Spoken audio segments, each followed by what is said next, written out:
Without a shadow of a doubt, you know it's the after party. It's the show after the show. You already know who I am. I'm the five-star general. I got a heavyweight sitting next to me right now. Damian Thaddeus Jones. Diane Trautman. Harris County Clerk resigns of position today. And we finna talk about it.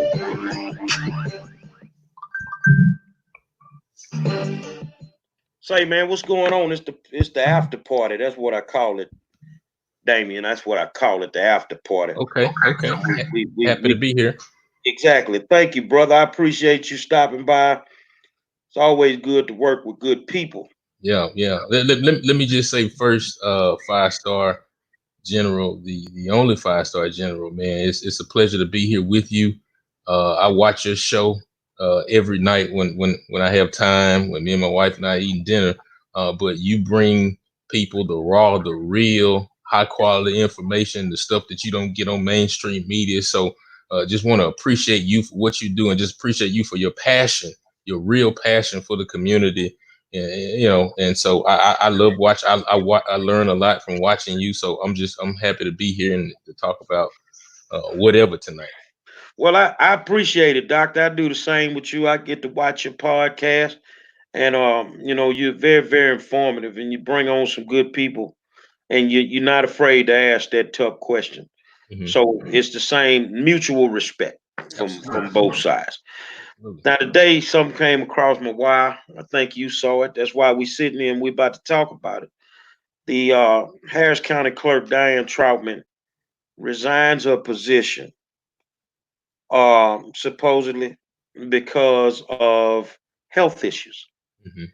And this is at a time when you have a commissioner's court that's trying to do an all, mail-in ballot election, which Hmm. I don't think is a good idea based on the information that's out there right now. I mean, anytime something's suspect, you don't need to put yourself in some deeper water, and it turns out to be true. And Hmm. then we end up looking crazy in the end. But Ms. Troutman resigns her position. What's your thoughts on that? I was extremely shocked by it, Monroe. Um, you hear that feedback on your end? Or is it my No, end? no feedback on my end. I hear, okay, but I was extremely shocked by it when I first saw it. I was grabbing some dinner on my way home, and a friend sent it to me. It's very shocking, especially with everything that has happened in the last several years in terms of just trying to get these elections right. And I know that she and her team have worked hard to do the best that they can do given the circumstances. And then we got COVID-19 coming in here and switching up the whole process of folks actually voting in person. Then we had kind of the dust up of the last primary with long lines in underserved African American neighborhoods. I think it's just been a lot. And so, I hope that everybody, her health is paramount, is most important at the end of the day. I just think the timing of it is just very unfortunate for the body politic in terms of just getting some continuity, given all the issues that you talk about, the election fraud, the mail ballots, all these different things that are happening, and folks are trying to find whether it's actually confirmed and whether it's actually true. I just think we have a lot of disarray and a lot of questions to answer. And so the timing of her resignation, not questioning her health in any type of way, but just the timing of it, I think is just unfortunate right now. And I hope that as Democrats, as a county, um, we can find our bearings to kind of stabilize this thing. Well, I'm gonna say this here: the civil rights era gave way to two great men, Hmm. Malcolm and Martin. So tonight I want you to be Martin, and I'm gonna be Malcolm. I'm gonna question her health. Okay. Ain't a damn thing wrong with Diane Troutman. I Why know you that say for a fact. you know that? They Okay. they had a meeting yesterday. Whether they want to own up to it or not, there was a meeting. Who is they? Some key Democrats. Okay. They had a meeting. And the issue is this. Of course, we know Commissioner's Court just allocated like $12 million to do all mail-in ballots. Mm-hmm. The governor of Texas is saying we're not doing that. Well, according to what I understand, the Democrats in Harris County are like the hell with the governor. They're gonna do what they want to do. Well, in order to do that, you got to have Miss Troutman push that button. Mm-hmm. And from what I understand, allegedly, Miss Troutman didn't want to push that button. She said this is not the climate for that. So less than 24 hours later, she resigns her position. I'm gonna be honest with you. Mm-hmm. I really think that these people don't understand what they're doing, and Miss Troutman might be the smartest person in the room because she probably just ducked the set of handcuffs. That's very possible. Given just let's just say what you're saying is true, And again, I have a high level of respect for Diane Trautman, but I also know her job also comes with a lot of pressure, a lot of BS that maybe she didn't want to deal with, and probably some things that she signed up for and she didn't realize that she was getting signing up for, particularly. So maybe the pressure and the stress of that and the critiques about the elections and getting things right, maybe it took a toll on her health, or what have you. But I can't speculate. You got more information than I do. Well, you know, sometimes My focus is though, as you make that point, is that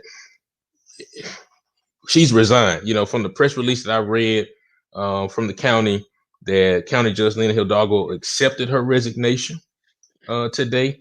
And as I understand, Commissioner's Court will appoint an interim at that time, and uh, then a Democrats will put someone on the ballot. If I read correctly, will put a person on the ballot in November, I believe, as will Republicans. I think that is the process, and so I think we need to begin the conversations of who is the replacement.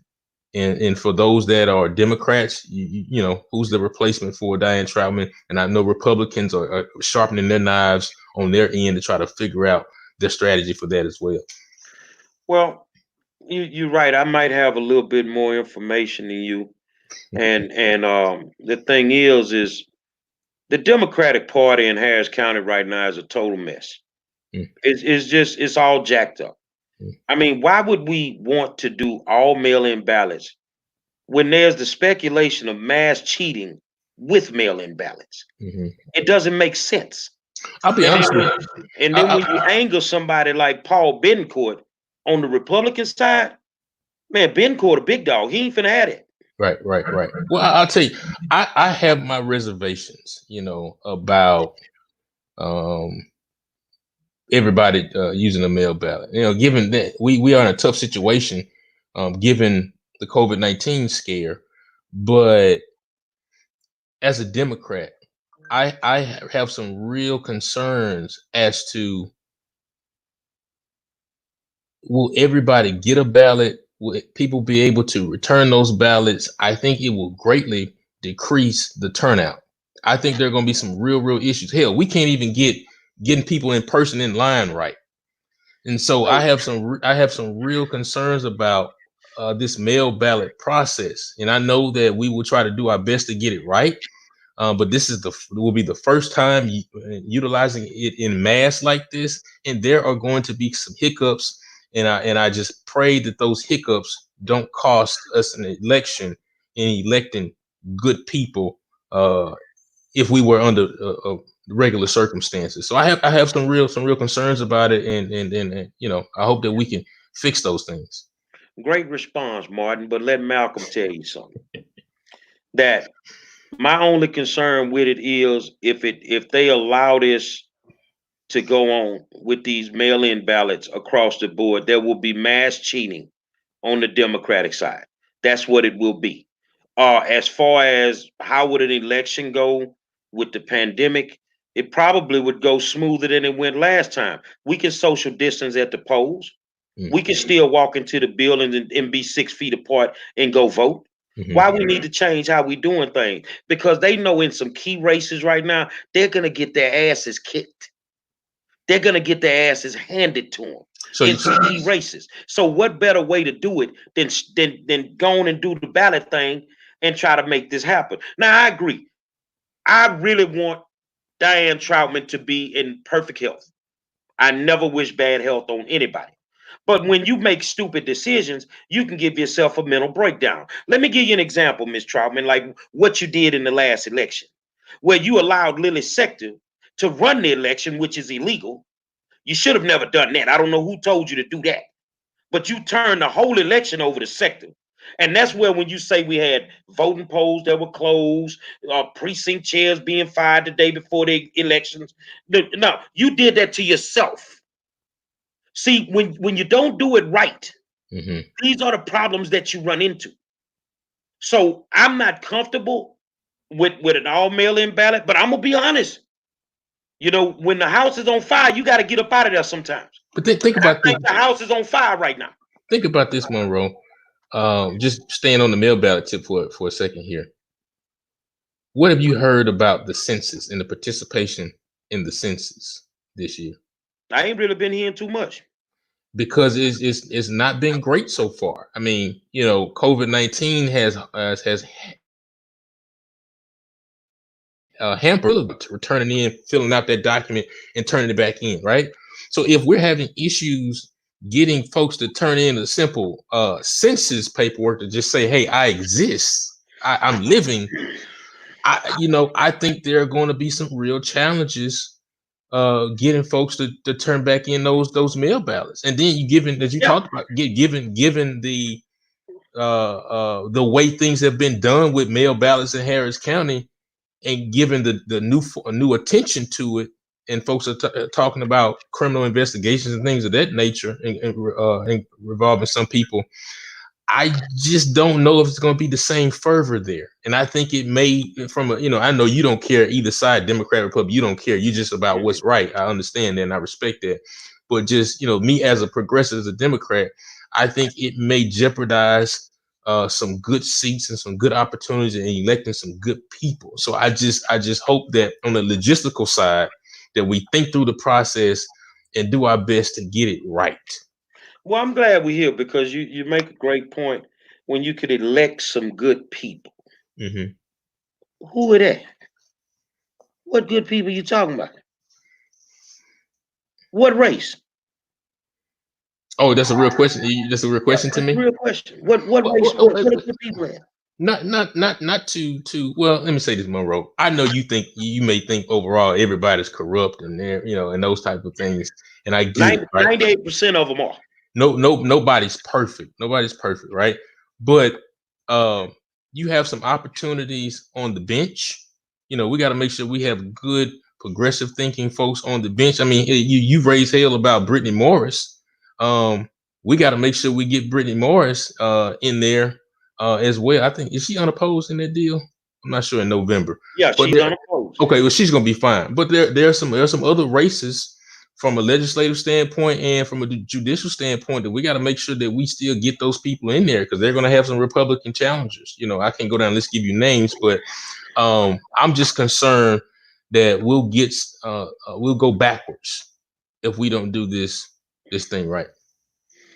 Well, the thing is like I said, there are things that I know that you don't know, and Mm-hmm. we're not doing it right as we speak. Mm-hmm. So if you're doing it wrong now and you haven't even taken the seat, then you're not going to do it right when you get in the seat. And right now, from an African American standpoint, it has nothing to do with party lines. I'm more concerned with what's going on with my African American community, no matter who that candidate may be, Right. no matter what party they come from. How are you going to benefit my community? What do I actually get for my vote? Because I don't eat turkey and I don't want a turkey for Thanksgiving. I want something for my vote. Yeah. I'm just not comfortable with an all mail-in system. Troutman resigning. What I mean, who we already know what the game is. You see, I'm playing chess, they playing checkers. Right. So what you gonna do? You gonna try to slide Lily in a spot? You already letting them run the elections.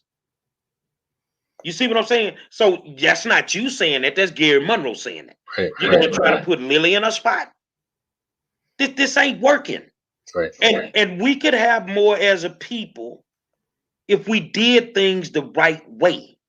And right now, I'm not good with it. I'm really not good with it. But I knew something was coming. I also know something else that's coming. But I ain't saying nothing. But the only thing I can tell you is don't drop the soap. They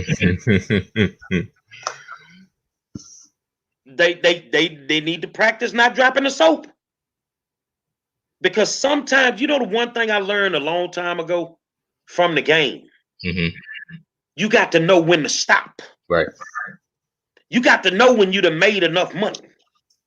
And the problem with black elected officials, they don't know when they've made enough money. And they're going to keep pushing that buck, pushing that buck, pushing that buck. So if that's what they want to do, then Well, let the chips fall where they may. let me say this. Let me say this. You know, we have some good elected officials in Harris County. Let me finish my statement, Monroe. I ain't We scared. have we have some good ones, but we also have some bad ones. We have folks who have gotten very complacent in their roles.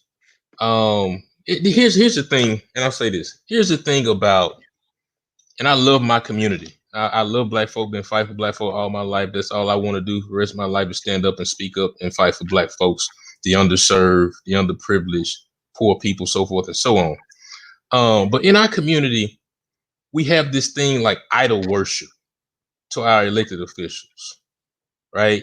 To the point where we feel like they can't be questioned.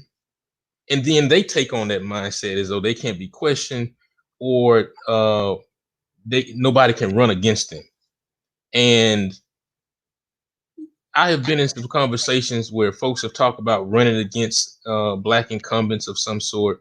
And it's like World War V, as though you have blasphemed against somebody's mama or against God. And my thought is everybody needs to earn their spot. I don't care who you are. If you are doing your job as an elected official, black, blue, red, brown, green, whatever, then put your name back on the ballot and go up against anybody that's going to run against you. You know, case in point, I love what Congresswoman Sheila Jackson Lee did in the last primary. She had six, I think 5 or 6 primary opponents, and she whooped every last one of them. She stood on her record. She took the heat. She took the critiques from different people. The critiques will continue to come. You know what the conversations are people were saying about the Congresswoman. But what you can't say about her is that she doesn't show up, is that she's not speaking up and on the spot for her people. But I think part of the problem where we get complacent and we get ineffective leadership, particularly in the black community, is where we don't question, we don't push them against the wall, we don't push our leaders against the wall, we give them a free pass on everything, if you will, and we don't ask them the tough questions as to what's your record on this, what have you done in the last 5 years, 10 years. You got people that's still riding on what they did 30-35 years ago, and we shouldn't allow that to stay. And I think that's part of your frustration as well. And so, and we have to have the mindset, if you're not being effective, then you need to go. Let's find the next person. And it doesn't have to be a blood sport. Every time a young person or a new person or somebody who wants to be in an elected position, every time they pop up and they want to participate in that spot, it doesn't have to be some tension in blood sport. Let's develop and let's make a succession plan for the next group, so there'll be some continuity in our leadership instead of crabs in a barrel and tearing each other down. So I think we got to be tougher on our elected officials. We got to ask them tougher questions. We got to raise our accountability standard as well. But we also got to be supportive when they're doing the right things, though. And so I think that's part of the problem. I tell you this here, during the pandemic, the Congress lady has been frontline. Mm-hmm. She has left it on the floor. You can say what you want. Oh, all she do is take pictures. She ain't taking pictures out there like talking about. Yeah. She get a couple of pictures in, but the lady has been working. No, she's taking pictures, but you're taking pictures of her working. Of her working. Right. So she is putting in the work. Love the Congress lady with everything in my power. Mm-hmm. Now, I agree with you on everything that you said. Mm-hmm. I can't keep supporting you based on what you did 30 years ago. Right. Because we're in 2020. Right. I'm talking about right now. What are you doing right now? My neighborhood is a food desert. The crime rate is through the roof. What are you doing right now? And a lot of these people are not doing anything. Yeah. And therefore, they have to have some respect from the game and clearly understand when it's time to pass the baton. Right. Because they have some people that have been training, they ready to go. Yeah. But you won't relinquish your seat. But I'm gonna tell you how they gonna relinquish it. How's it? When these people pull the cheating out the early ballots, you're gonna see a real shift on the Democratic side. Because there's gonna be some stronghold politicians that lose their seats because you can't pimp them early ballots no more. So do you think Republicans are also utilizing the same system as well? If Democrats are doing it, then are Republicans not doing it too? Now here's the thing: I find more black people that are Democrats than in Harris County than I find black Republicans. So the Democratic side is my issue right now. I'll get over to the Republican side, but it seems like every time something pops up and it seems to involve some type of quote unquote suspected illegal activity, it involves Democrats, whether they're white, whether they're black. They just can't seem to get it together. And all of this stuff that's going on with the supposedly cheating, and now you got the clerk resigning a position right before runoff elections. This is going to tear the Democratic Party up. Yeah. Let me say this. Let's bag up from county clerk resigning today. Let's bag up. You just talked about the issues within the Democratic Party. Let's kind of outline some of those things for a second here. I'll start at the top. You look at the Texas Democratic Party. If you look at the makeup of their staff, listen, Texas has the most African Americans of any state in the country, but the staff of the Democratic Party at the state level, I think, has one black person, maybe two, out of like 20 some people. So there's no commitment to diversity there. Then you come down to the county level here in Harris County. The county party has to answer some real questions about what happened in State House District 142 race. There's some real questions there, brother, and we can't gloss over. We can't jump over there. We can't just sweep that under the rug. There are some real issues there, and I've listened to you talk about it. I've read the articles about it, and just kind of did some research, and there's some real issues there. And that is particularly hurting black and brown people as to who is their representative. One. 142 in District B, realistically, at the moment, their representation is like, especially District B, really does not have any representation. It's sad. Jerry Davis is sitting in that spot, and he's holding the spot, and he wants to be at the state level, and he shouldn't be in that spot right now because his term had expired. But those good people, and I spent a lot of time over there in District B, thanks to my brother Alvin Bird, who took me over there and taught me everything over there and introduced me to the people, and they embraced me over there in District B. But those some good people that have been underserved, and the least they could have is a voice around the horseshoe and have some type of representation to clean up the illegal dumping, to attack the crime, to attack the gang, to attack the food deserts as you talked about. Not a grocery store in sight over there. There are some real issues over there, and them folks need representation. And so, I know District B is not under the county party. That's more just the county.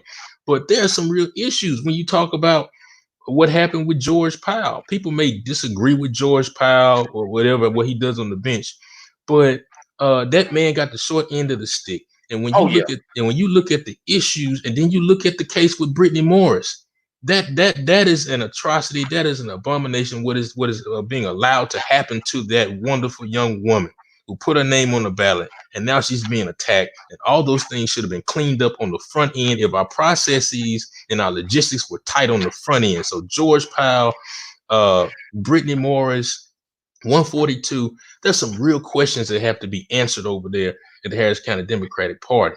You District know, B, honestly, District B has lacked representation for the last 8 years. Let's just be straight up. I mean, I'm gonna be the boogeyman today. okay. Jared Davis ain't did a damn thing for District B. When your council member owns more property than the number of decent grocery stores in your neighborhood, Mm. you got a problem. He spent more time trying to buy property than he did trying to fix up the neighborhoods. I have a philosophy. We can beautify the hood without gentrifying the hood. We can make that happen. I even have emails where this man sat and allowed potential grocery store chains to basically say that people were not educated enough in his district. I have those emails to even have one of their grocery stores in their district. District B is they don't have any representation right now because Jerry's more concerned with campaigning and running for 142 than he is with taking care of B right now.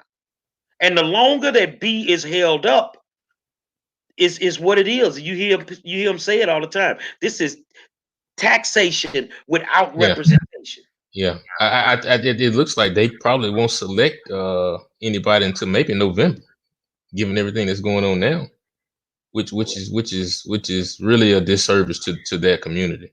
Now the 142 race, I don't know how they even let that go on. I don't even know how they let that go on. See, I mean, whether it's Trautman or Sector, and I'm still trying to figure out, Lily, why you had a problem with Willie Dennis running in B, but you got another person over there that had the same issue. But you wouldn't allow him to run. I didn't understand that. Okay, now you got this mysterious ghost candidate. I'm gonna take it to the hood for a second. Where they do that at? Listen, let me just say this: you did some wonderful reporting on that issue. The way you went and found Sister Natasha Deming, and I enjoyed that conversation you had with her, just asking her the questions. Who are you? And she, and from what I did do, she was forthcoming. And from what I, from body language, reading her body language, she had nothing to do with it. So there are some real questions when it comes to that. Who walked in that building? Who notarized these different things? Has the notary been disciplined for making these type of mistakes? Because as you talk about, look, I don't know if it's the process, but that whole race needs to be done over. It needs to be thrown out. And you say it all the time, and I think some people can maybe dismiss it because you say it a certain type of way. But here I am trying to say it like Martin, as calm as possible. Given all the information that we have, that race needs to be done over, because as we look at it, if a fraudulent person was put in the race, or there was fraudulent paperwork, or the paperwork was not notarized correctly, then therefore that person should not been have allowed on the ballot. And if we see clearly that there was a mistake there made, then we have to go back and give the voters the correct opportunity to choose from the three proper candidates, be that Jared Davis, be that Richard Bunton, be that State Representative Harold Dutton. But we have to fix this. We got to stop making mistakes and saying, oops, my bad, I didn't know, and then just keep going and not acknowledge that there's a mistake, and fix things and give the voters the opportunity to choose the right way. That's not democracy. And some of the things that we've been seeing, especially as it relates to poor communities and Black and brown communities, is not democratic, it's not democracy, and we got to do a better job. And I appreciate you calling folk out. Man, a mistake is something that you do unconsciously. What happened in 142 was cold and calculated. That was not a mistake. They knew exactly what they were doing. And the thing is, in the perfect world, you would throw the race out. You would fix it. In the perfect world, the Brittany Morris situation would be over. In the perfect world, George Powell never ends up in a courtroom.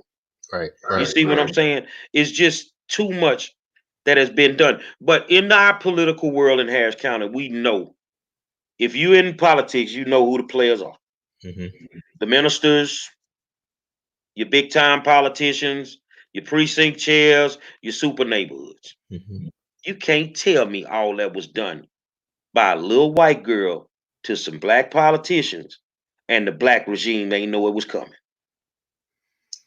Oh no, they knew it was coming. They were down with it. They were down with it. Yeah, I'm calling them out. Mm-hmm. They were down with it. You don't get to see Lily is an underboss. Let's get that straight. If this the mob, Lily Sector is an underboss. Mm-hmm. She's not the Don. So before you can go kill somebody in somebody else's crime family, you got to get permission. Right. Right. Just can't go over there and kill somebody in Damien's family because you over here with Monroe and they the major man. Mm-hmm. No, you got to talk Damien first. He gonna have to give you permission, and most likely he probably won't. So I don't see Sector making the moves like that by herself and not having the answer You to quote unquote you think it's these coming from high-powered you think niggas. it's coming from higher up Oh somewhere? yeah, definitely coming from high up. Let me tell you something, man. You ain't noticed you starting to get a lot of traffic on your show. Mm. You Yeah. get some good people on your show. Yeah, it's picking up. But as you can see me podcast, God bless them. Oh, they got some good people on their show. Mm-hmm. Why them suckers won't come over here? You know why they won't come over here? Because they know I know.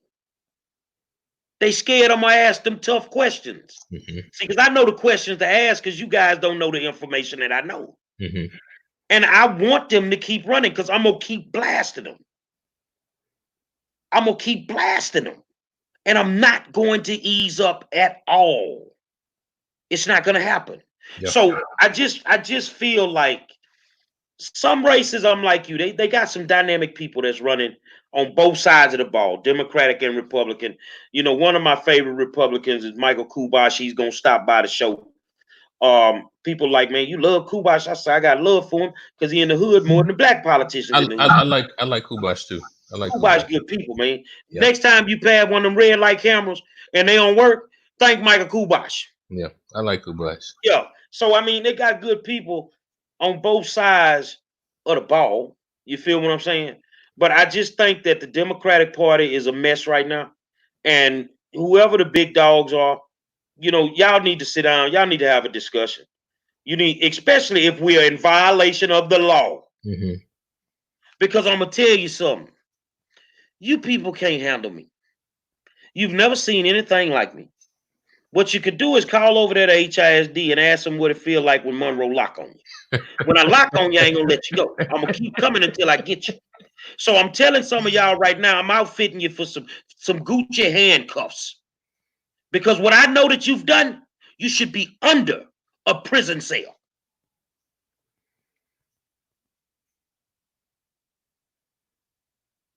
Well, you got all the information. Again, I'm not privy to some of the things that you know, but you know, if there's anything that's done in the dark, you know, it always gonna come to the light at some point. But you know, my concern is that there is democracy for our underserved and communities of color. That democratic process works for everybody to make sure folks don't have to wait 7 hours to cast their vote when they're excited to vote for a particular person. For those who are elderly who can't make it to the polls, that they are able to get their mail ballot unencumbered, not being harassed by anybody to fill it out a certain way. People taking advantage of them not having their mobility and things of that nature. I just want to make sure that everybody has a voice and participates in the process. I want to make sure that we are developing young people to be excited about participating in the democratic small d process and playing their part. Everybody doesn't have to be an elected official. Some people can be the staff. Some people can play the role that you play, Monroe. We got activists out here. We have people who work at nonprofits and working on different issues. But we got to make sure that we are encouraging and developing people and pushing them into the process and leaving all this backroom underhanded stuff behind. That's not how we progress. You know, now I'm all for people getting money. I have no issue with people getting rich to take care of their families, especially when you're people who grew up poor and you worked hard, you know, and you want to make some money. I have no problem with that. I have no qualms with people want to get money. But just make sure you're not making money on the backs of the poor or the vulnerable. You're not stepping over people as you get to that place. And so you lift up a lot of great concerns, but overall, I just want to make sure that, especially for the Democratic Party, that we are lifting up voices of color and different voices, not the same old same folk, that we are taking in critiques from folks and make sure we are getting things right. And if we can't get it right, then leadership ought to step aside and let somebody else get in there who can do it right. Chicago and Detroit have been notorious as far as their political systems being just totally corrupt. Mm-hmm. I've never seen another system like that until the last few months of looking at Harris County. Mm-hmm. Monroe was really quiet in politics until, the pandemic started, and all of a sudden I didn't have school stuff to do. Mm-hmm. You feel what I'm saying? And digging off into what I've dug off into, I've lost a lot of respect for a lot of, especially African American politicians, with the things I know they've done, the things that they do. But I mean, the chickens are gonna come home to roost. I agree with you that we need a true democratic process. We need a process that's not been bothered with, not been tampered with, and it is what it is. Uh, you know, change has to come. For us Yeah. to progress as a people, it has to come. And everything outdates itself. You see what I'm saying? So I Mm-hmm. got politicians on here not listening to me. I want y'all to understand something. Slavery outdated itself. Mm-hmm. The civil rights movement outdated itself. I'd be damned if a politician can't become outdated. Yes, yes, you have to know when to pass the baton. Right. You Adapt have or to die. know. Adapt or die is I the mean, old adage. you're a sports fan. I remember in football where it was just run, run, run, run, run. And then all of a sudden, Bill Walsh come through the door. He come through the door with that passing offense. You see what I'm saying? Then they figured out a way to take the passing and incorporate it with the option. Now you got the Mm-hmm. spread option. You see what I'm Yeah. saying? When you can't keep up with the times, it's time for you to sit your old ass down. Yeah. Well, let me say this. Um, I've been working in politics almost a decade now, and I have worked with some great people. I started out with CO Bradford was my first internship. Great guy, CO. Oh yeah. Uh, and then I moved on and worked for Senator Ellis at the time, and then I worked with State Representative Ron Reynolds as well, and then I've done work with State Representative Jarvis Johnson as well, and so I've been around and watched and seen a lot of things, and I have great respect for all the elected officials because it's a tough job. When you put your name on the ballot, you're signing up to be in the public eye, to take on public scrutiny. And so I think we have to give people a lot of respect for that as well. But in that, it becomes competition, Monroe. Every time you put your name on a ballot, especially as a legislator, what have you, every 2 years, you got to keep fighting for your name every time. And so it becomes competition. And if you've won 20 years straight, there's a level of bravado there, and then it becomes a part of your purpose, and then you feel like you, within the job that you do, you are really helping people. So people get so delved into their purpose and their work where you got to drag them away from the job sometimes. I know I work so hard sometimes. My wife said, come on baby, go to bed. You got to come on, go to bed. And so I understand sometimes why they don't want to give it up, right? And But then all now when Mhm, your wife drags you away, she can see the fruits of your labor. mhm. I don't see the fruits of these people's labor. Because if I could see the fruits and you could see the fruits, our neighborhoods wouldn't look the way that they look. I understand what you're saying, but that's also subjective though, Monroe. As I'm Martin and you're Malcolm today, that's subjective because then let's say we take elected official A. There are a pocket of people that support what that person does and say, "Hey, you're doing a good job." I like what you did. Maybe they helped their mother or helped them fix an issue, right? But then there are also a pocket of people on the other side that say, like you saying, I don't see you doing nothing. How do you? And so this is my biggest question. When people say, when you ask people, why are you running against this person? And they say, well, they're not doing a good job. How do you quantify that? How do you? What's the measurement for you not doing a good job? You see what I'm saying? And so for that elected official, they feel like they are doing a good job. For the last 20 years, I've done X, Y, Z. I brought this bill. I did this, that's, and so it's tough for them to step away. But it is the mark of a great leader, Monroe, to know when to step away, when to disappear. And so I read this book called Good to Great. I think many of your viewers probably have read this book called Good to Great. And it takes a look at level 4 companies, which are good companies, and then you have level 5 companies. Level 4 companies are companies that run well, and they have a very charismatic leader at the top, and everything is wrapped around that person. And one of the examples that they use is when you go back to Chrysler, when Lee Iacocca was the leader of it, and everything was wrapped around Lee Iacocca. He was the face of it, but when Lee went away, the company went to shambles. Mm-hmm. A level 5 company is when everybody is involved, everybody plays a part, everybody knows what's going on. So if your top leader steps away, next man up, the well-oiled machine keeps going, right? So within our body politic, especially in the Black community, we got to get that level 5 going, where it's a well-oiled machine, where the top leader knows, you know what, I've been doing this 15 years, I've been developing this kid behind me, it's time for me to go and bring them up, and then give them mentorship early on in their role to make sure that they know what they're doing. And so it ain't blood sport going on. And so I think we have to get to that level where great leaders got to say, you know what, my time is up. At 20, 30 years ago, this was me. And I was fighting to be recognized. But now it's time for me to pass the baton to somebody else. And I think maybe it's some of the leaders don't think that there's a good enough bench behind them and good enough talent for them to pass it to, or maybe they just want to stay there until the end. I don't know, but I know there is a democratic awakening happening in Harris County, though, Monroe, that in the next 5 to 6 years, we're going to see a lot of younger blood and faces in these elected positions. And I think it kind of started when we saw Christian Menifee as Harris County attorney. Let me ask you a serious question. Yeah.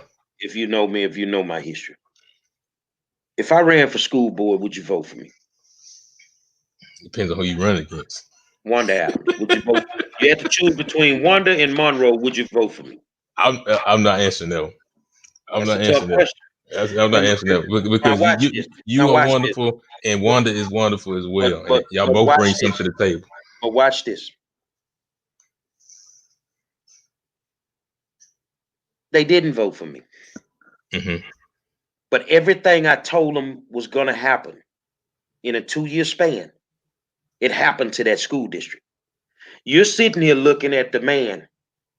If I chose to run again, which I'm never going to run for school board again, they don't deserve me.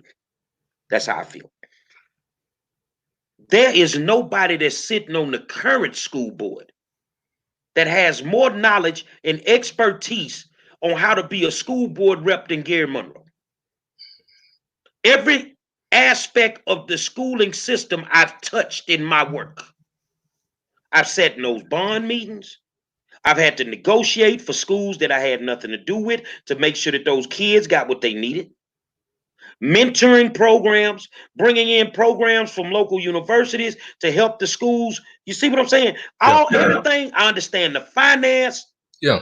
But I'm not good enough. But no. I won't say that. I won't say that you're not good enough. No. Because according to the votes, I wasn't good enough. Nope. But remember, if you wasn't following me, this is what I told them. At my last forum that Jeffrey Bonin the 4-time did, and all of us were there, me, Carla, and Wanda. Mm-hmm. I am not what you want, but I'm exactly what you need. So beautiful point.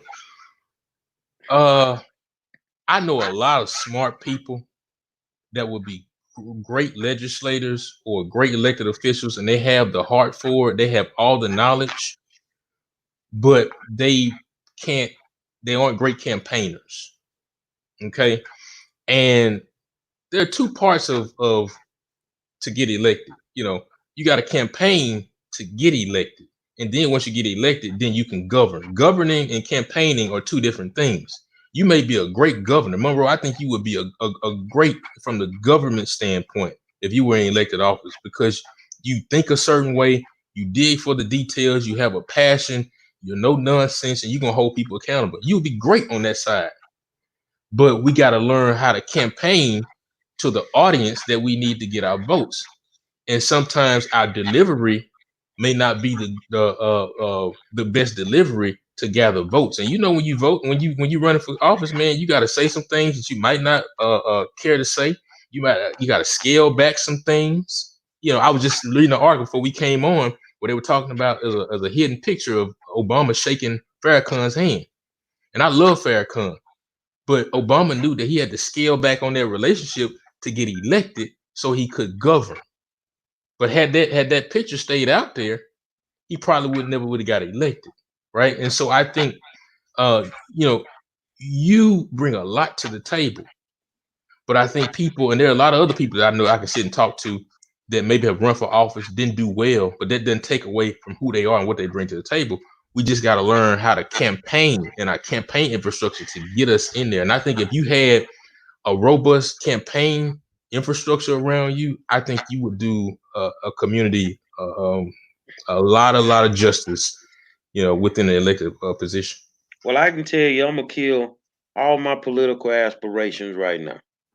Cause if y'all want me to run, I'm a foul mouth, cigarette smoking, beer drinking, Yeah, and yeah. that's what it is. But listen. But you don't need to run, Monroe. This platform that you have right here is better than being an elected official, because as an elected official, you're handcuffed. You're dealing with a lot of BS that you don't want to deal with. You know what I'm saying? You got to listen to other people's opinions on certain things, blah, blah, blah, blah. This is a free, unadulterated platform where you can give people information without handcuffs, without any strings attached. And that's why you have so many views and people tune in every night and are loyal to you, right? You look at some of the elected officials and the live streams they do, it's barely anybody on there. But they Now come to you, listen to you now every night because in you about a bring it. week or two, I'm going to have on the program Council Member Eric Mays from Flint, Michigan. Oh, yeah. I Okay, know that so brother. so Yeah, so those that say you can't have a foul mouth and be in government, yeah. you don't know who Eric Mays is. Right, He go to war for right. his community. See, what we too caught up on image and perception. Mhm. You see, when like the Texans, you a Texan fan? No, I'm a Patriot fan. Okay, so you're a Patriot fan. So I'm gonna send this to my Texan fans. The reason that you can't win is because your organization from day one, we want guys of high character. Well, name me a championship team that ain't never had a set of gangsters. It's a mix in there. But let me say this. But Let me say you this. gotta have them to be a champion. Let me So say this though. if things are changing, then we can't keep going with the same status quo of the type of politician that we need. Yeah, it might be a hard run for me if I decide to run, because I'm not gonna change who I am. Yeah, I'm yeah, not. I'm gonna let my record speak for itself. yeah. Now, if you want somebody that's gonna go down to Austin, if I decide to run, it would be at the state level. That's gonna go to Austin and just gonna go down there and pussyfoot and play games? Or do you really want a master negotiator who can sit in a room with whomever and at the end of the day come out with a deal that benefits us? hmm Because that's all it is. It's backroom dealing. Let me ask you this though, Monroe. And I see the comments are going crazy down here. You got a good group down here. Appreciate y'all comments. But look at Donald Trump. Donald Trump is really changing when you talk, because in politics, and especially the way I was brought up, you got to have a certain, especially as a black person, you got to have a certain image. You got to carry yourself a certain way. You can't Mm-hmm. say certain things, right? Obama had to carry himself a certain way. He had to be damn near perfect just to make it into the White House. He had to distance himself from his pastor. He had to distance himself from probably the most fearless black leader we have in America, Minister Farrakhan, just to get inside the White House, right? Donald Trump, on the other hand, says whatever the hell he want to say, does what he wants to do. There are no repercussions, disrespectful to people. And so I think there's some racial lines there that we have to look at, where white politicians can be as brazen and as ignorant and as crazy as they want to be, and they're celebrated. But when we do it, like a Eric Mays, or I saw the brother down in Florida who was going crazy at the meeting, or what have you. When we do it, people label us a certain way. So it's kind of like, damn if you do, damn if you don't. As a black person trying to move in the political space, even though you want to speak truth to power, and that's why so many of us love listening to you, because you say what we thinking, and oftentimes we can't say. We say in our private spaces, we'll call you on the phone and talk about it, but we can't say a lot of things publicly because there are other repercussions and strings attached to it. And that's why we support you so much. And so it's a double-edged sword. Trump can do what he wants to do, say what he want to say, talk to reporters any kind of way. Let a black man talk to a reporter the way Trump talks to reporters. They're gonna think about how they would label him, right? And so I'm saying, to your point, it's just tougher for black people and black men, black people who want to run for office, to be their genuine selves and really speak truth to the pain and the terror that we've been experiencing, and the inequality that we've been experiencing for so long, right? What do? Because if we try to be buttoned up and polished, then folks call us an Uncle Tom or a sellout. And then if we go on the other end and be extremely truthful, then we out of our mind. We got mental issues. So what can we be, Monroe? You see what I'm saying? You just have to be true to yourself. Yeah, yeah, yeah. And according to what a lot of people say, whatever God got for you, can't nobody take it away from you. Right. So if I choose to run again, I'm gonna win. Yeah, I'm gonna win. And I understand everything you said is the truth. yeah. But I want politicians to understand that some of y'all don't even have the power that I got. You don't even have the power. Dude, the Cornel West, one of my favorite scholars, he said this many years ago. He was in a conversation with Tavis Smiley and Minister Farrakhan and a few others, and they were talking about Obama in the White House at that time. And he said the real power is the people around the power. Mm-hmm. People around the power.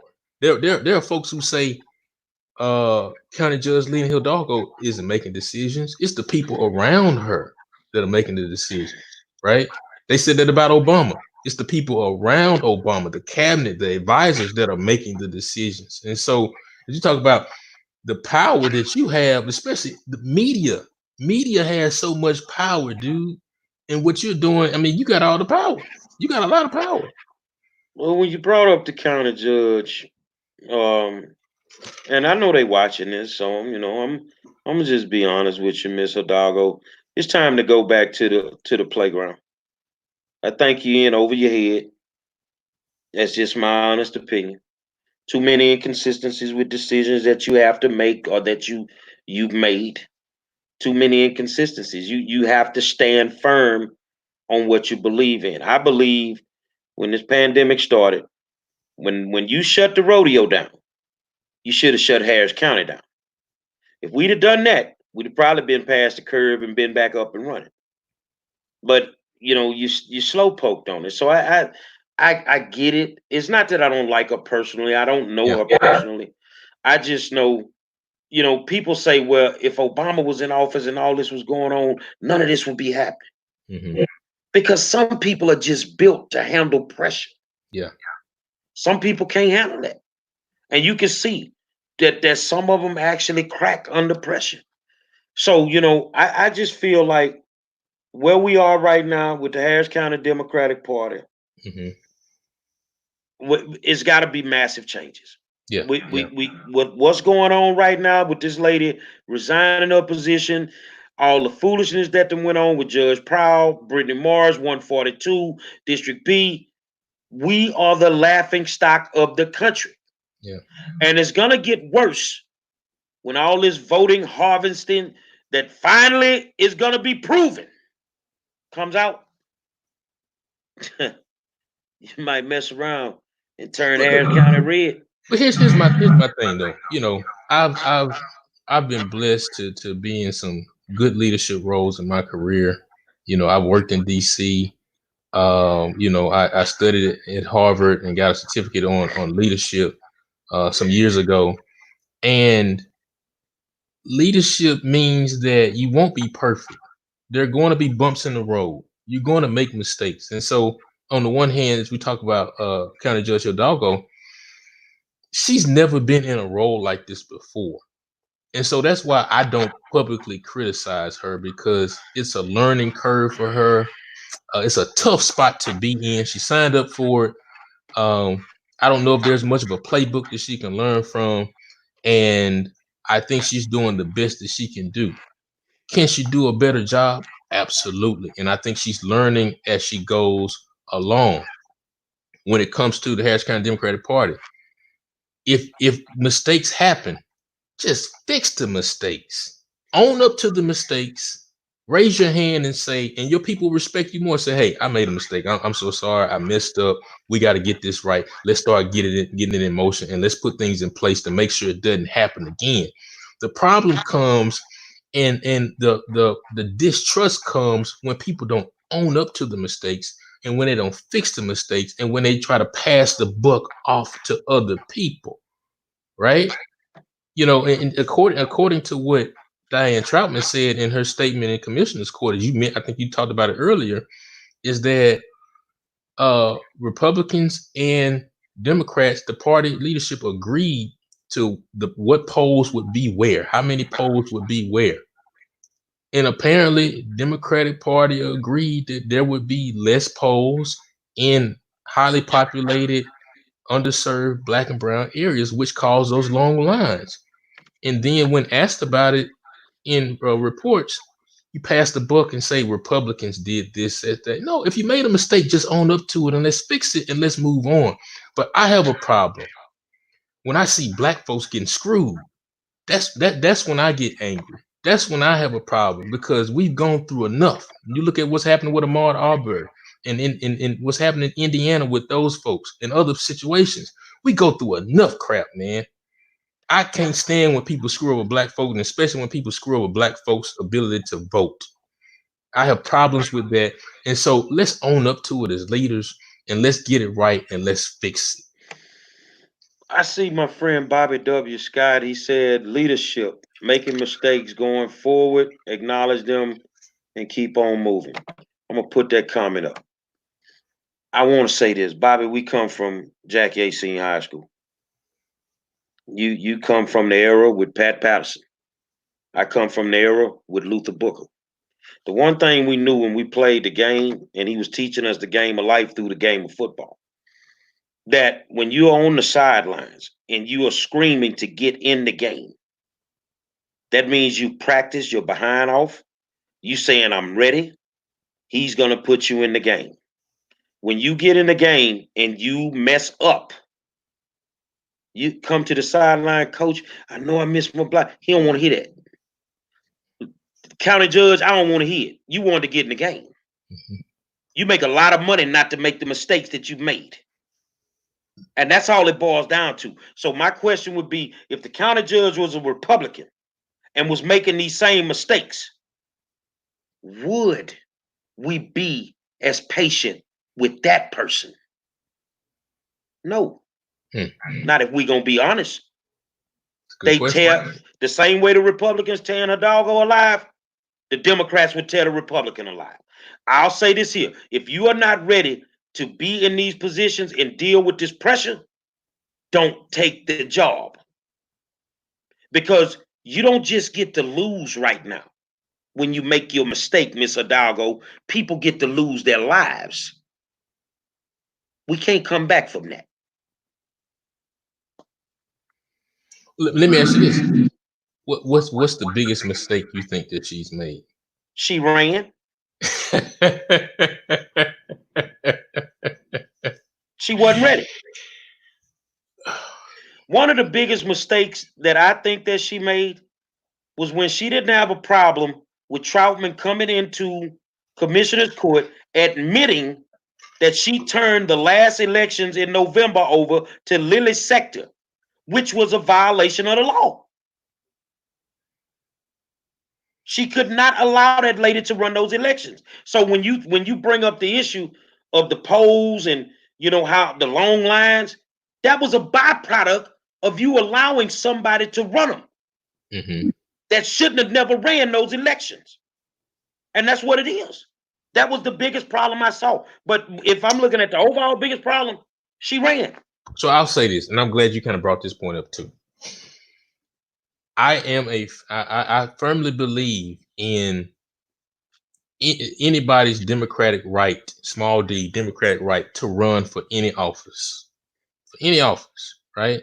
If you feel compelled to do so, do so. Nobody can stop you from doing so. And you can also take a donkey to the Kentucky Derby, but that don't mean you're gonna win. Right. But here is the issue in my view is that we got to get back to those conversations. I remember I was told this story that when Mickey Leland was alive, how he and his comrades, and many of them who still in elected office or were in elected office at some point, they would sit around and they would talk about who's going to run for what. And it would be strategic placement. Okay, all right, you're going to do this. You're going to get in this seat. We're going to get behind you. Once we get you in there, then we're going to get over here and do this. Another guy might say, well, I want to do this. And he'll say, no, you're not ready. Let's get you a little bit more toolage and a little bit more training, right? And so what I'm not seeing, what I would like to see, and I know Carol Robinson, president of the State Coalition of Black Democrats, does a good job of this, calling folk in the room and having these strategy meetings. And if some people want to run for office they're not prepared for, then we got to say, no, you're not prepared. That's not for you. Because we need to get somebody in there who's strong, who knows the ropes, who can hold themselves in a room, who But can speak who's truth to power. in that room with Carol when this is going on? Is it really a diverse group of people who have the knowledge to say that? Or is it just the Negroes off of North McGregor? No, I'll give Carol credit. He puts a diverse group of folks in the room. He does. He's really good at that and bringing a lot of people into those conversations. I'll give him, but I'm just using him as an example. Yeah. But what I'm saying, the larger from a Democratic Party standpoint, there are some folks who ran for governor this last time who should not have run for governor. There are some people in some positions that should not be. We ought to say we can't stop people, but we ought to just say, hey, this is probably not the best role for you to be in. Let's wait and put you in another role. So make sure we have the strongest candidates on the ballot and not just a name. Because what happens when you just put a name or a gender or a face on the ballot, when they get elected, now it's time to govern and folks don't know what the hell they're doing. And that's how we get bad, ineffective government that way. So there has to be a lot of oversight at the top end as to who are we putting in these seats. Just because somebody got a first name and a last name and they're a Democrat don't mean they need to be on the ballot. Folks got to have some strong credentials as to these roles that they're running for. So therefore, when they get in office, they can govern effectively and not embarrass the party and embarrass themselves and tear down their professional credibility. Well, here's a question for you then. Do you think that we're doing that right now? Who? Are we following that blueprint that you just said? In on my the view, Democratic side, do you think that we're following the blueprint? No. Well, because I was about to say, because based on the representation we have now, who the hell trained them? No, I don't think so. Show me where the train. What's the training mechanism? Where is it? Well, that's the thing. I mean, like I said, and the reason we're so far behind as a people is because somebody stopped training us youngsters. See, we was the youngsters after the civil rights. You see, the youngsters that's lost right now is because we are not training them. Right. So in the political world, who have these people actually groomed? You know, a lot of them won't even talk to you unless you're on their staff. Yeah. You Yeah. know, but you got some great people in the community all over Harris County that are not elected officials. That if you took them under your wings and you showed them the ropes, they could Well, probably be good candidates and good politicians. I think this if we develop a training mechanism, and the closest thing I've seen to it in Harris County has been my good friend Shakira Dennis put together a black campaign school last year, I think it was, and brought in some national resources, some national voices to get some young black and brown folks in the room to learn how to be campaign operatives, right? So we can get away from the fraudulent mail ballot stuff, and we run campaigns the right way. I know somebody I'm looking in the comments now that is a campaign guru is Tara Taylor, does a great job from A to Z with the data and all those different type of things. And I know she likes to teach folk, but we got to get good, hungry people in the room and teach them how to run campaigns, teach them how to be an operative. Tara will forever be an asset Yeah. to the Democratic Party as long as she don't start making more money than some of these folks. Because when she start making too much money, here come the hating, and they gonna push her out the building. Yeah. See, Yeah. our But biggest problem is we money hungry. yeah. We money hungry on a lot of levels.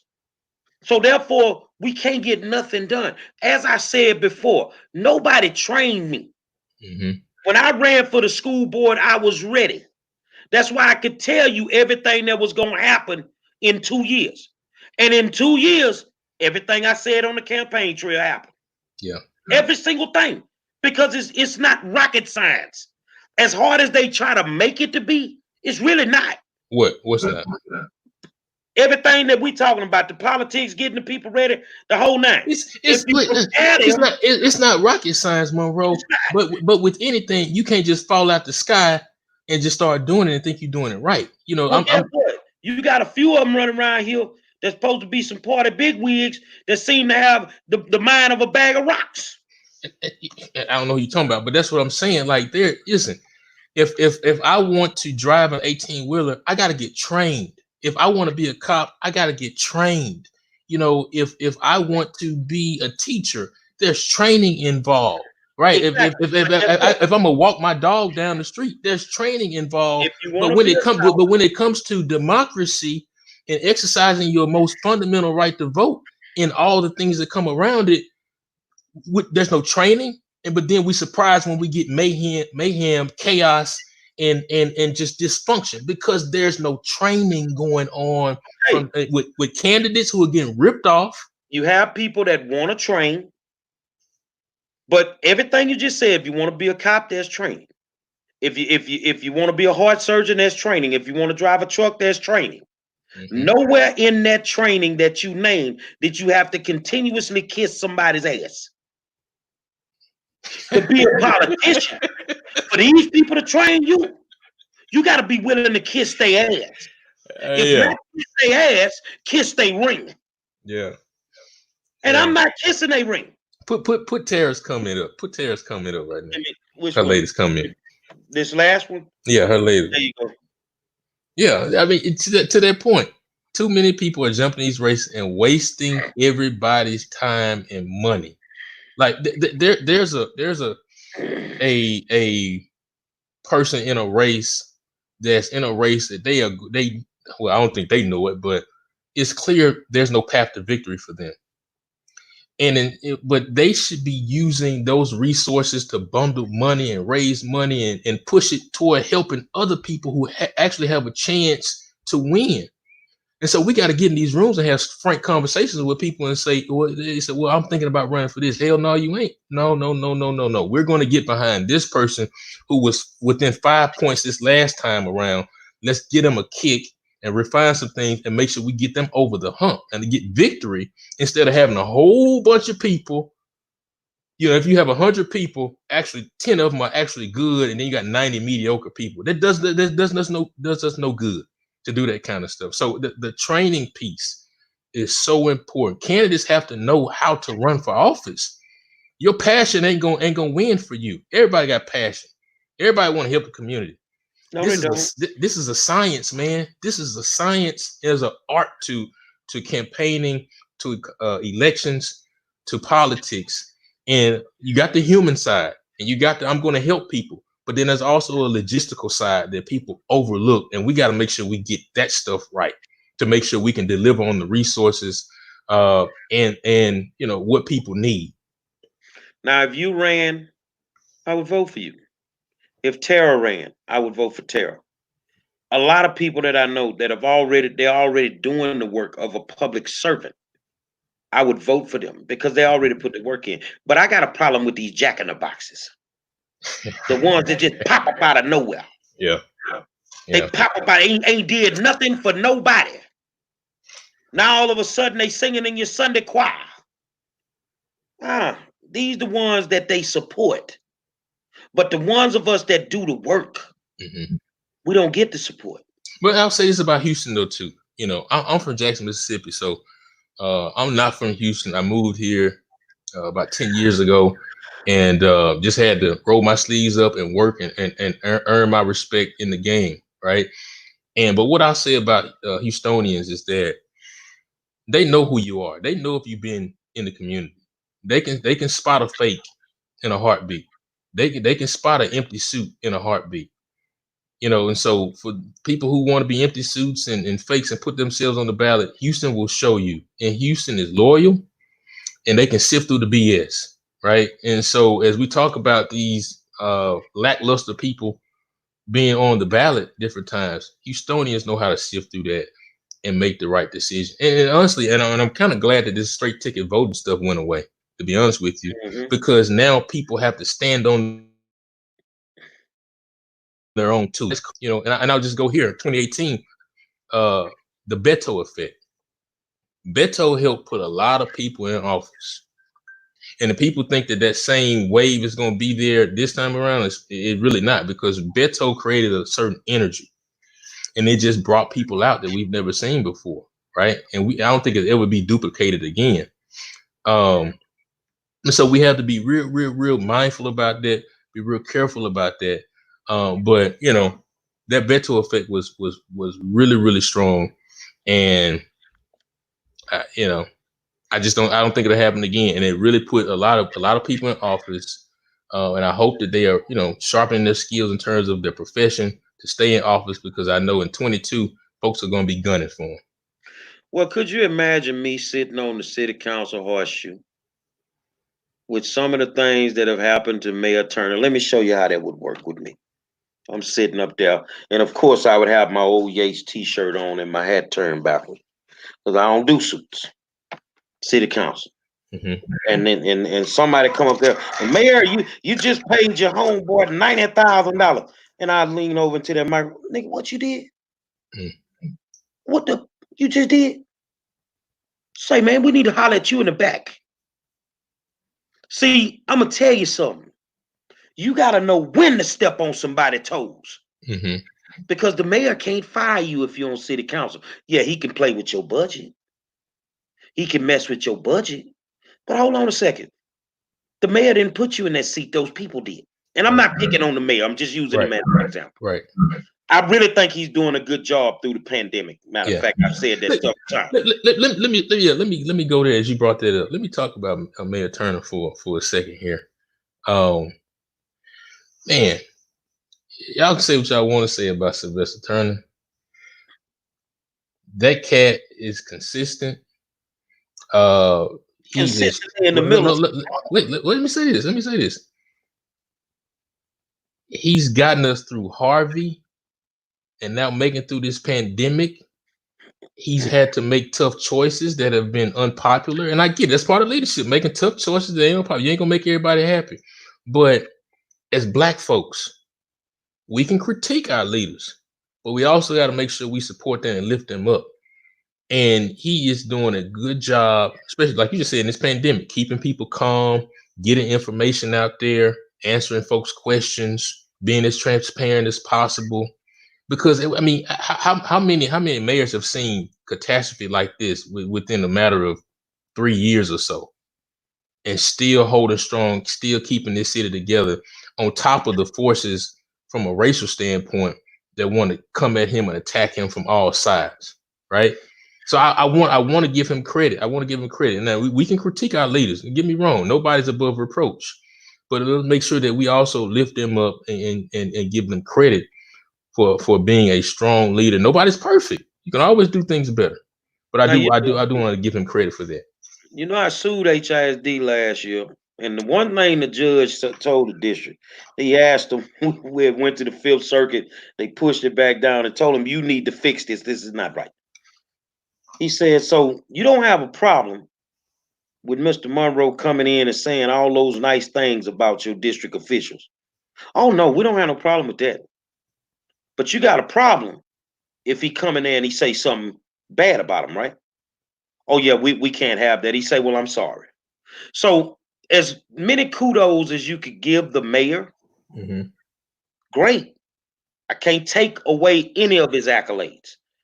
But I can ask him what it feel like to live in a house that ain't got no roof. What it feel like, Mr. Mayor, to live in a house that ain't been fixed since Harvey? Can you explain that to them people whose houses ain't been fixed? Mr. Mayor, can you explain to the people in certain neighborhoods that tell us why you still ain't did nothing about flooding? We just lucky we ain't got flooded again. Mr. Mayor, can you tell me why you got a 21-page plan to deal with street violence, but yet you won't even spend the money to endorse it? But yet you spend $3 million on some art in the airport. Oh, I'd love to have a conversation with him. Yeah, and I think those are viable questions to ask him, and I even hear your critiques on Commissioner Ellis as well. I think those are fair questions to ask, right? But I just, from the standpoint of a guy, and I worked in it, I've been close in it, and I understand, like, you can't get to everything. You're gonna miss something, and that's why it's important that the people hold you accountable and tell you where the holes are so you can fix it. Okay, And so there is no holes in River Oaks. There is no holes when you drive down Westheimer. Your axle ain't coming off your car. The same holes that was in our neighborhood when he campaigned to run the first time is the same holes that's there 5 years later. So and I agree, you can't fix everything at one time. But when you gonna fix something? I'm telling. Listen. I'm not taking up for the mayor, and I think those are, if you can get to him and asking those questions, get him on the show. I think you should. But man, being the mayor of the third largest city in the country with all those different responsibilities, it ain't easy, Monroe. It ain't easy. And I wish you could sit in the mayor's seat for a week and see how tough it is.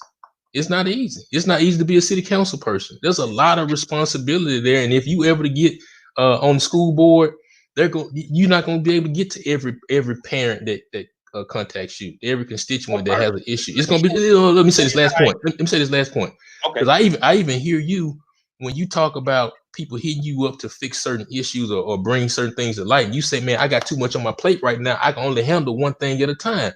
So why don't we use that same logic when we talk about our leaders who, like Commissioner Ellis, who's over a precinct of 1 million people, and then Mayor Turner, I think, was 4 million people in Houston. I'm not absolving them of making mistakes, but let's keep in mind they have a very tough job. That's all I'm saying. I will say this here. You knew the job was going to be tough before you took it. Absolutely. Remember, somebody had to prep them and get them ready. All those years in politics should have got them ready.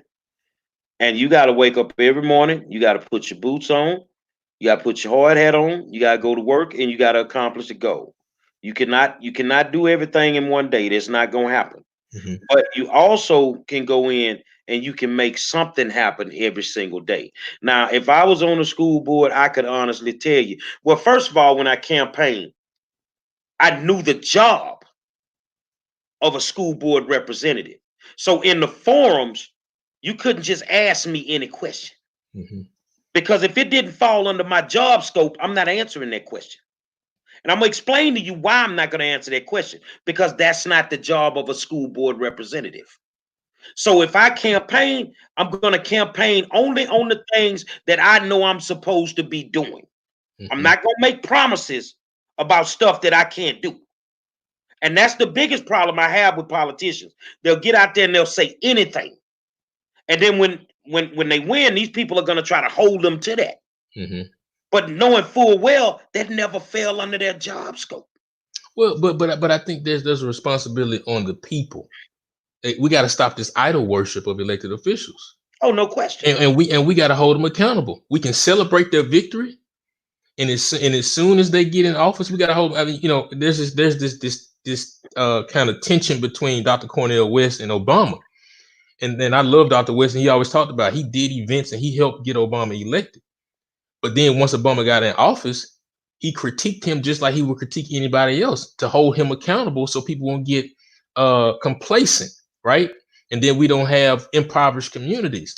And so we can celebrate a person and still hold them to a tough accountability record as well, in love, to make sure that they are on top of what they need to do. Look, my wife keeps me in line, and she's tough.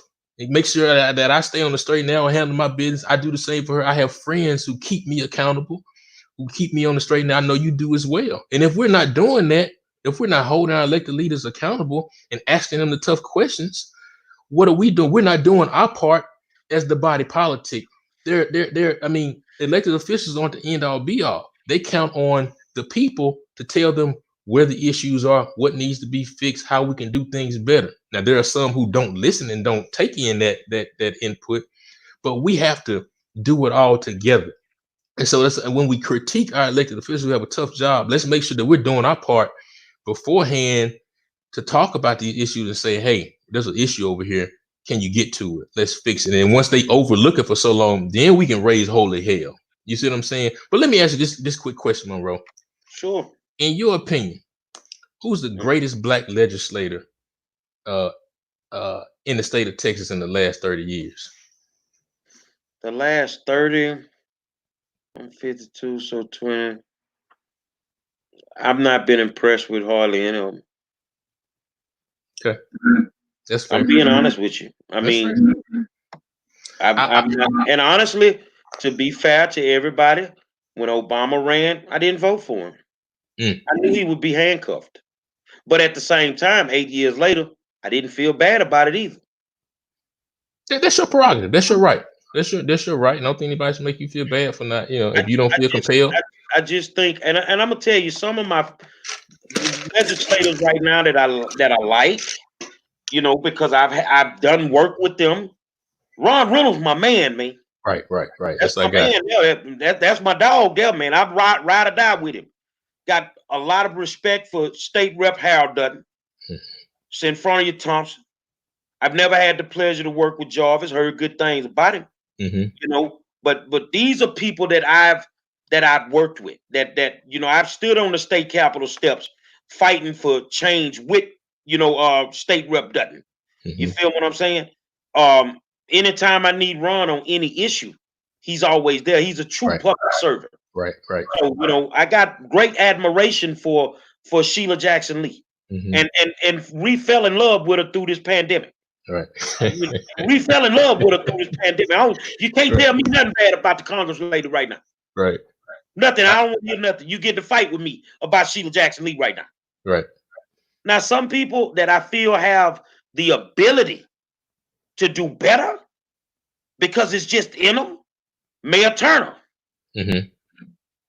Yeah, you from, and I put it on his mind every chance I see him. You from the 4-4, right? Acres Homes, right?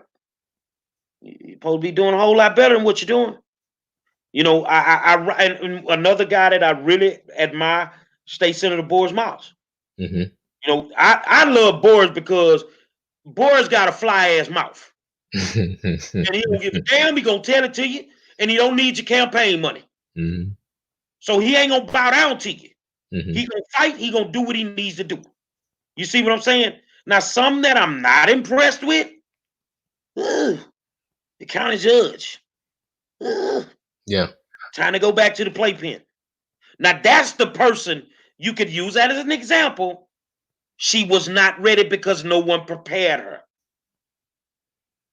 She wasn't ready. And that maybe on my side of the ball, we feel like that. Maybe on your side, okay, well, she's making mistakes. She's doing okay. you know, regardless of what we may think, it could have been done a little bit better. So I Yeah, really think she needs more seasoning, you know. But yeah, she in the game now. You got to play the game now. right. So can you put Anthony Collier's comment Hold on the screen? Yeah, that's my boy there. Yeah, That's the next mayor. That's who I want to see as mayor. yeah. Hold on, let me go find him. Anthony is incredible, and congratulations to Anthony for uh, president of the University of Trying to Texas Law find it. School. Where is it? It's in the comments down there. You see his name? Yeah, I don't see it. Keep going down, all the way down. It's closer to the bottom if you don't see it. Okay, closer to the bottom. Okay, I'm at the bottom. You see Anthony Collier on there? You Don't, should okay. be above Tara Taylor.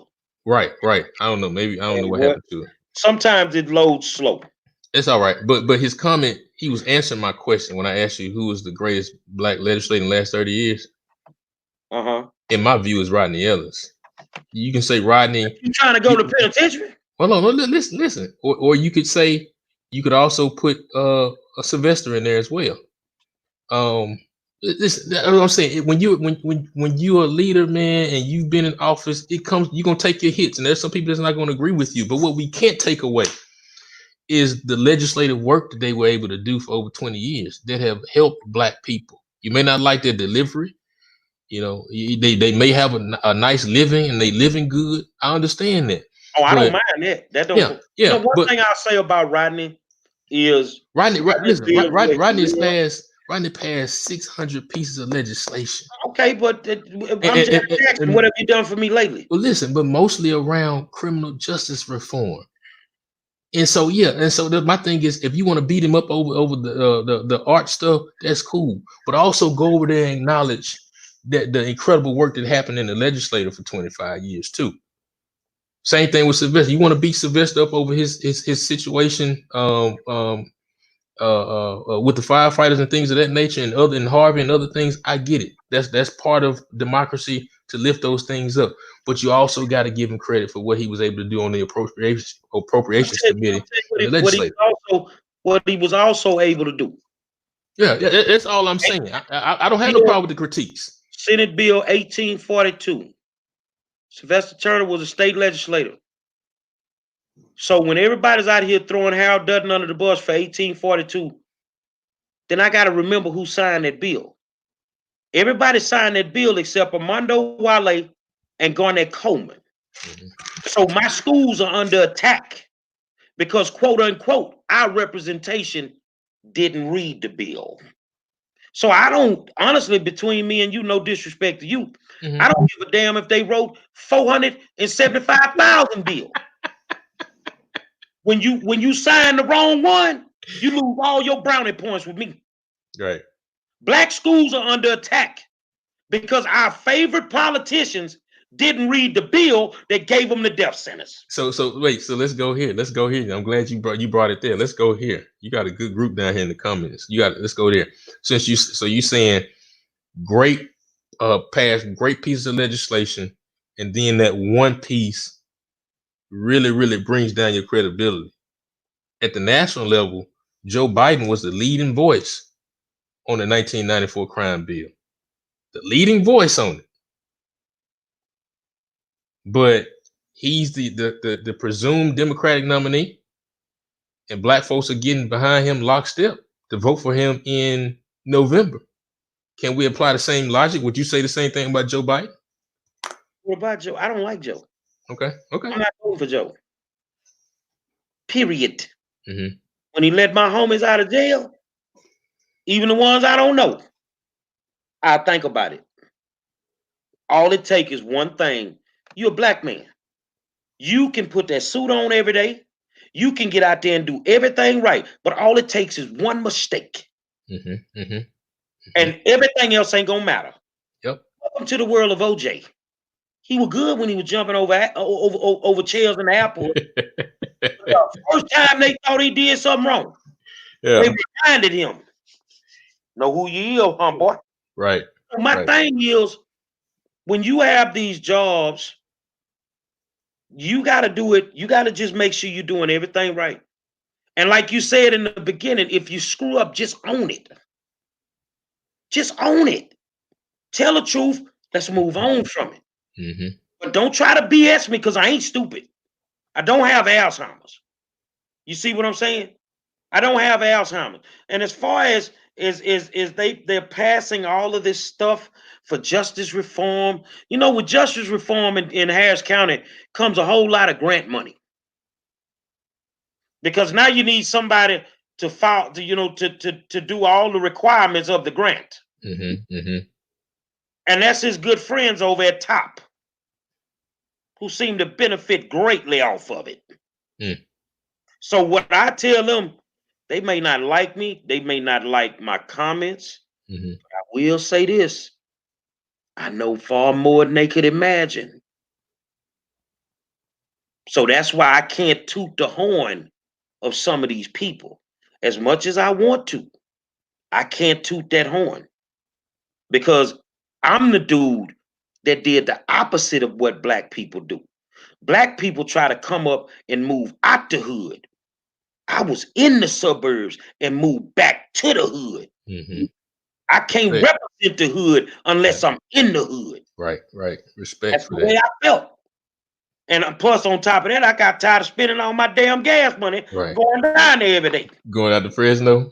Yeah. No, but I was in Fresno. I was coming back to the south side every day working Little League. I mean, I'm coaching Little League in Yellowstone Park.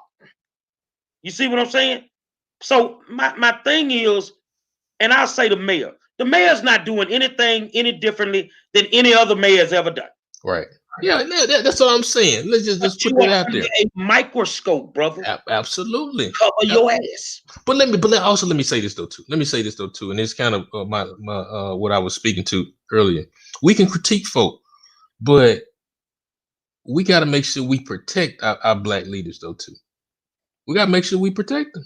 Tell them protect. Let me say this. The good one. I'm saying from vicious, unwarranted attacks and nitpicking them on every little thing.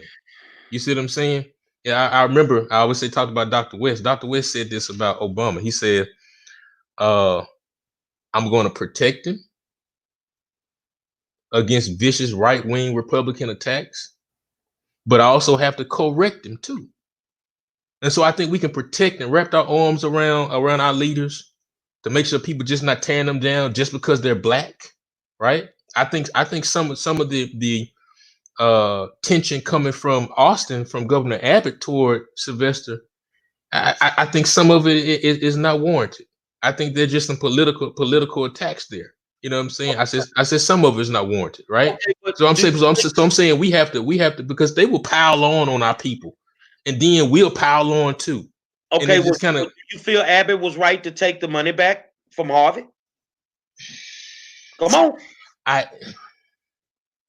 16 houses in 2 years, 2-3 years. Let me say this. Bob McNair built Reliance Stadium in 18 months. And they can't build 16 houses in 2 years? That's hard for me to say because I don't know what the scope of the work was, how much staff they had. I think there was a similar problem coming from the county as well in terms of dishing out resources as well. So I don't know what the issue was. So I can't give you a definite and honest answer as to that. Now, from a general sense, if you see there's possibly fraud, waste, and abuse, and resources aren't being used, and if you have the power to pull it back, then in any situation you do so. But I can't say whether he was right or wrong because I don't know the ins and outs and the particulars as to what the scope of work was, how much money was there, and what they were asked to do. So I don't know. But that's a good question. I say this here. You deserve to have it taken from you if you wasn't gonna do what you were supposed to do. Mm-hmm. Don't take that loan to fix them houses, man. But you know what I see? What I see, and I bet you, without you ever thinking, I bet you never thought about it. I bet all our Democratic leadership houses ain't in the shape that our people's is. I bet their houses got fixed. But if I was a public servant, I'd have made sure my seniors were straight. Mm-hmm. That all their business was straight. Whatever we got to do to get this money to these people, let's do it. Mm-hmm. It ain't my money, it's for them. I'm gonna give you an example. As rough and as tough as the Republicans are and Trump is blah blah blah blah. Didn't take Trump no time to get that 1,200 out to people. Huh?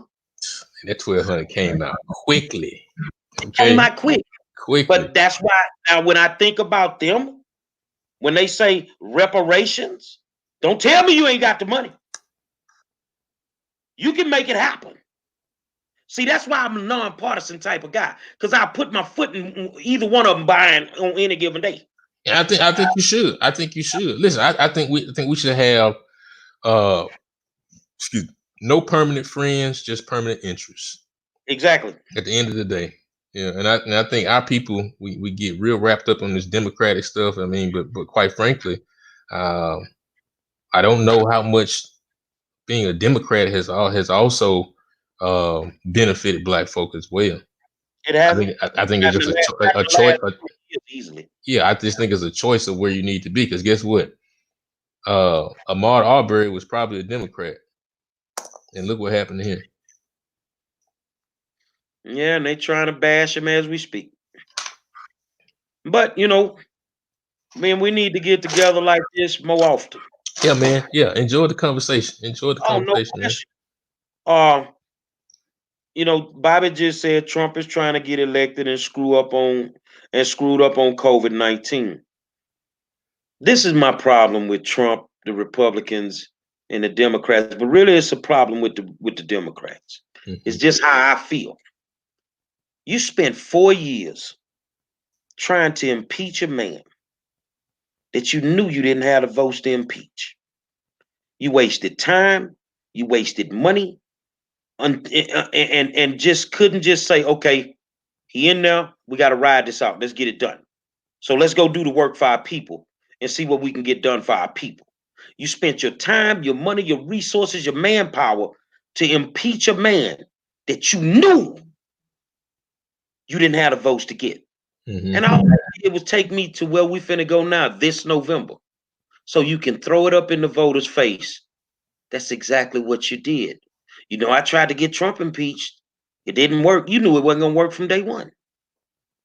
You didn't have the votes. Well, technically, he was impeached by the letter of law. He was impeached. About getting him removed. I know what then you gotta remove him and get him removed. Listen, just like you can go dig up you go dig up who you want and put him on the side of Biden. He ain't got the muscle to beat him right now. Yeah, and that I'm glad you just brought that up. That was my next point. Listen, you say what you want to say about Donald Trump.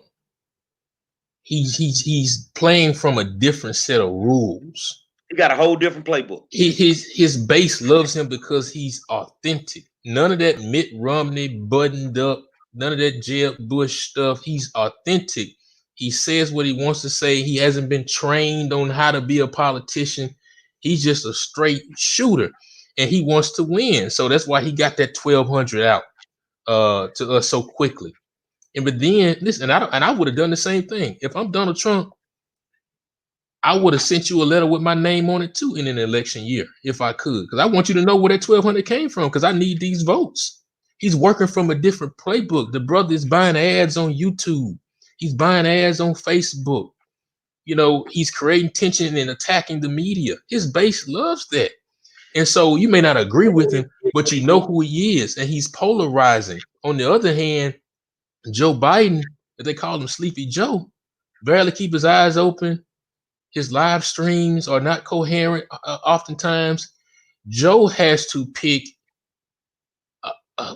damn near Michelle Obama to help take him over the finish line. And I don't know exactly if that will happen. And I'm a Democrat, but I'm a realist, and I'm not going to sit here and act like Joe Biden is God's gift to Democrats, right? He's just the guy that happens to be the nominee, and that's why I pushed for Hillary Clinton to be his running mate. You say what you want to say about Hillary, but she got 65 million votes in the last election, and her votes added with Joe's votes will get them very close to beating Donald Trump. But it's going to be very tough to beat Donald Trump. Me and Trump, we run in different circles. But I'm like Trump. I ain't doing crooked Hillary. Hmm. I I can't. hear you. I'm just Okay. I listen. I held my nose and voted for Hillary. I couldn't stand Hillary. Let me tell you, I couldn't stand because I that super predator comment. I have real issues with it, and I almost didn't vote for her, but I went ahead and did so. Right? I had a lot of people push me, go ahead and do it. But when you think about now, 4 years later, and where we are in the country and what Trump is doing, is Hillary all that bad compared to where Trump is taking our country? We got to really just apples and oranges here and really make a what is, comparison. I'm gonna ask you. Because listen, Hillary wasn't elected because of emails. Let's be honest about it, because of emails. On the other hand, we got a guy who doesn't know how to handle a basic pandemic and have basic operations in the White House. What do we want? But we know Hillary can stare down the barrel of the gun and under pressure. We know that she has foreign policy experience. We know that she knows how to run a country. She's seen it many times over. And She's her husband, and as yeah, and as we talked about earlier, she's experienced. and So her do we husband want is to? a freak. Okay, okay, that's fair. But do we want experience in the White House for the next 4 years to clean up this COVID-19 mess and get our economy back in order, or do we want to continue to go along with Donald Trump? Hillary's the best shot for Democrats to get Joe Biden in the White House. Nobody else is doing it. So Hillary and Biden, you're an African American. What do you foresee them doing for the African Americans? Because I'm like Puff. My vote ain't. I want something for my vote. Listen, I ain't been getting nothing for my vote. listen, I agree with you. Listen, I agree with you. I think we are no further ahead in 2020 than we were uh in 2008. I think race relations have gotten worse. Inequality, the gap has widened. Racial relations has not gotten worse. It's been exposed. Well, yeah, okay, and that's fair. That's fair. That's fair. It's always been the way it's been. He just exposed it. He Right. the same way you say, I get to say what I want for y'all. Mm-hmm. That's how Trump is. Right. He says what he wants for his people. Just like everybody got so upset with Abbott when he, switched the law and let the lady out of jail with the house on. And I told people, I'm like, but that's what he's supposed to do. She's a Republican, he's a Republican. Right. Take care of your side. Take care of your people. You see what I'm saying? Trump didn't increase racial tensions. He just exposed it. Right. He allowed them to be able to be who they really wanted to be in the first place. Well, now instead of coming on Facebook and calling you a nigger, they will come in the grocery store and do it. Right. Right. So it's listen. I have no issue with black people who are conservatives, who are Republicans. I learned when I went to DC in 2013. I had an internship in Congress. Keep talking. Yeah, and I learned then that whether Democrat or Republican, man, it's all the same. At the end of the day, white folks are getting rich. Black folks still get the short end of the stick. I don't care what party you're in.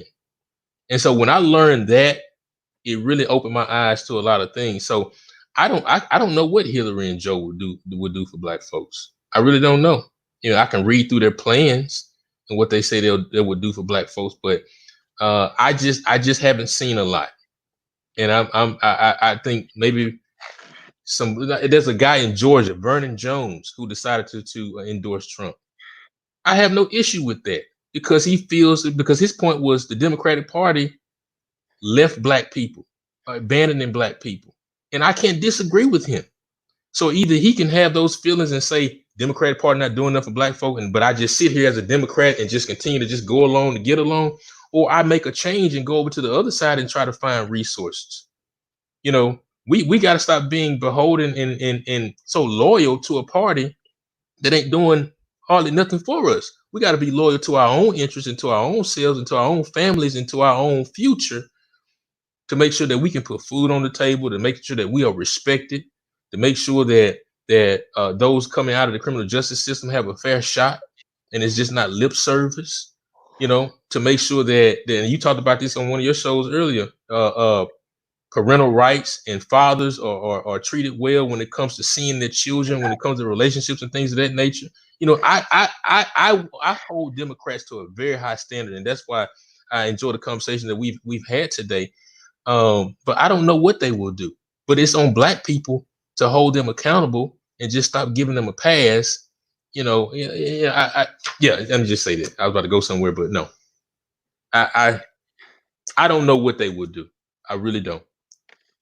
Well, I tell you, man, we got a lot of work to do. I hold everybody to the highest standard. Black, white, Latino, LGBTQ, whatever. I hold everybody to the highest standard if you're an elected official. I expect for you to do your job. I want something for my vote. If I can't get anything for my vote, I'm not voting for you. And for my brothers on the Democratic side, you don't get that pass anymore. Just being a black man and being a Democrat, or being a black woman and being a Democrat, and thinking that Gary Monroe's going to vote for you. That's not going to happen. I'm 52 years old, and I've been seeing some of the same things going on for the last 30 years. And I just can't do it anymore. I can't support the definition of insanity anymore. Right. Because I keep doing the same thing over and over, expecting different results. And every election cycle is the same thing. We need the same thing every 4 years. Let me say this last thing, and my wife said I gotta go. But as we approach 2022, 2022 is Governor Abbott will be on the ballot. But I think one of the most important roles that we need to take a look at is Attorney General. We need to start thinking about running a Black person at the state level for Attorney General in the state of Texas. We got plenty of good lawyers who can raise some money. I think we can start that conversation now. But we need to put a good, strong, well-versed, well-respected African-American on the statewide ticket for Attorney General. And I think that will really, really shake up some things and really bring more attention, the right attention, to the state of Texas, because we got a whole bunch of Black folks that are voting here, but we ain't got no strong Black people running statewide. I'm gonna leave you with this, and maybe if we agree to come back and do this again next week, we can probably sit down and do this once a week. Here's the question, and you take it home with you: why they got to be Black? Why can't they just be qualified? You want me to answer that now, or save it for next time? All right, bet. Hey, man, I appreciate my boy Thaddeus Jones coming on. Absolutely, man. I'll be on your show. I think we scheduled for next week or something like that, and then I know I'll have you on mine as well, man. Looking forward to more dialogue with you. Oh, no problem, my brother. Say, y'all just set in for a special edition of the War Zone. It is what it is, man. These two of the most powerful Black brothers in Harris County. Don't get it twisted. And in our business, you're an elected official. We can make or break you. I like him. He got his suit on. I'll break you down with these sweats on. I promise you. All right, boss.